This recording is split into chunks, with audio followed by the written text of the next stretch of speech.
आइए शिव जयंती के इस पावन अवसर पर शिवाजी महाराज के जीवन से जुड़ी कुछ कहानियां सुनते हैं।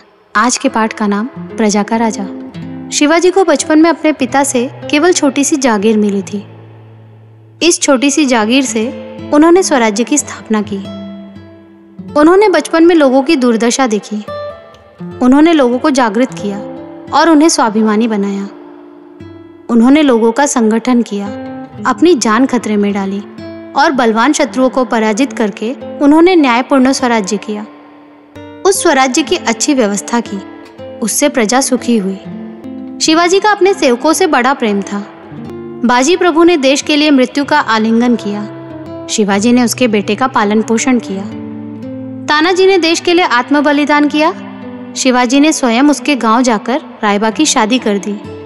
रायबा को अपने वात्सल्य का सहारा दिया। आगरे की कैद में मदारी मेहतर ने अपनी जान खतरे में डाली। शिवाजी ने अंत तक उसे दूर नहीं किया।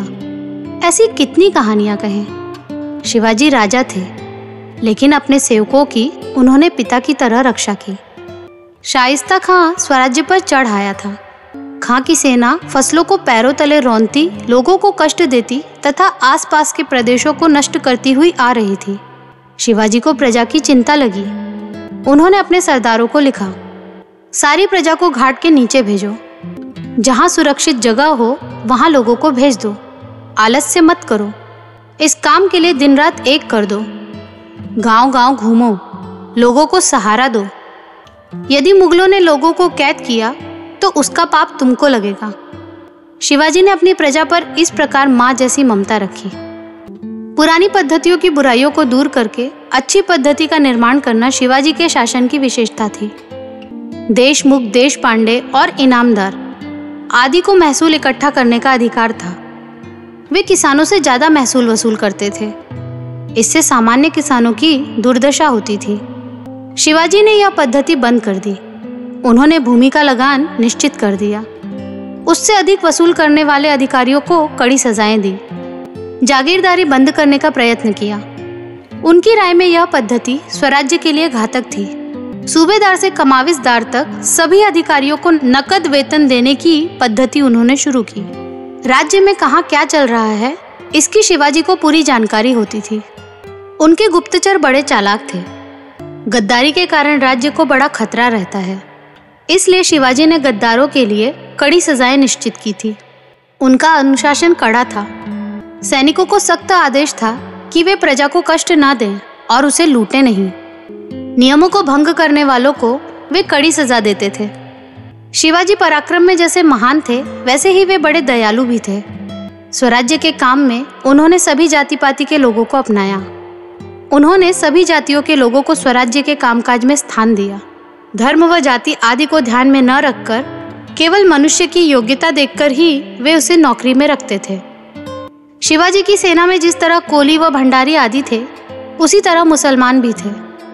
उन्होंने महार, रामोशी आदि लोगों को भी स्वराज्य के कामकाज में जगह दी। राज्य का कारोबार उन्होंने ब्राह्मण और प्रभु जाति के लोगों को सौंपा था। शिवाजी की सेना में जिस प्रकार हेटकरी थे, मराठे थे, उसी प्रकार कुछ मुसलमान भी थे। उनकी नौसेना का अधिकारी दौलत खां सिद्दी मिस्री तथा उनका एक काजी हैदर मुसलमान ही थे, परंतु ये सभी स्वराज्य के लिए निष्ठावान सेवक थे। युद्ध करते समय शिवाजी ने मस्जिदों का कभी नुकसान नहीं किया। यदि कभी कुरान की कोई पुस्तक उन्हें मिलती तो वे बड़े सम्मान पूर्वक उसे किसी मुसलमान को सौंप देते थे। युद्ध में हारे हुए पक्ष की औरतों व बच्चों की इज्जत पर उन्होंने कभी आंच न आने दी। शिवाजी का धार्मिक दृष्टिकोण बड़ा उदार था। केवल मुसलमान होने के कारण उन्होंने कभी किसी से द्वेष नहीं किया।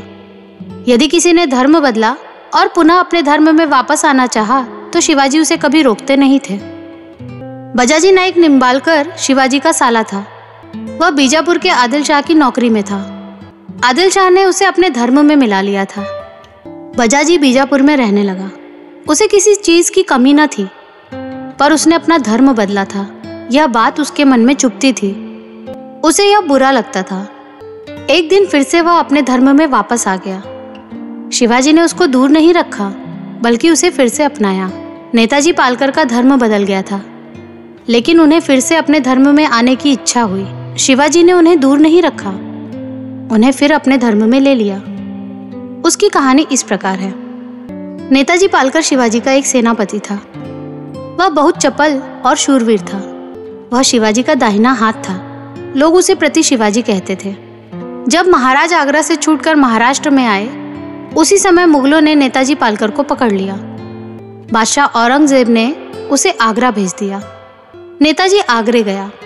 बादशाह ने उसे मुसलमान बनाया। अब वह मोहम्मद कुली खां हो गया।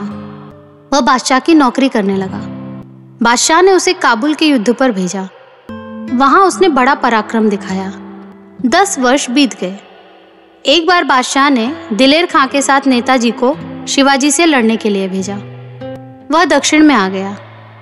नेताजी ने धर्म बदला था, फिर भी शिवाजी और महाराष्ट्र को वह भूला नहीं था। उसे पहला जीवन याद आया। उसका दिल उमड़ आया। उसके मन में स्वदेश और स्वधर्म का प्रेम जाग उठा। एक दिन वह मुगलों के डेरे से निकलकर सीधे शिवाजी के पास आया और बोला, मैं पराये धर्म में चला गया था, परंतु अब मुझे अपने धर्म में आना है। क्या मैं फिर से हिंदू बन सकूंगा? शिवाजी महाराज बोले, क्यों नहीं? यदि तुम्हारी इच्छा है तो तुम अपने धर्म में फिर से आ सकते हो। नेताजी ने शिवाजी से प्रार्थना की, मुझे हिंदू धर्म में ले लीजिए। शिवाजी ने विद्वान पंडितों की बैठक बुलाई। वे बोले, पंडितों, मुझे धर्म में हस्तक्षेप नहीं करना है, लेकिन नेताजी पालकर को फिर से अपने धर्म में आना है।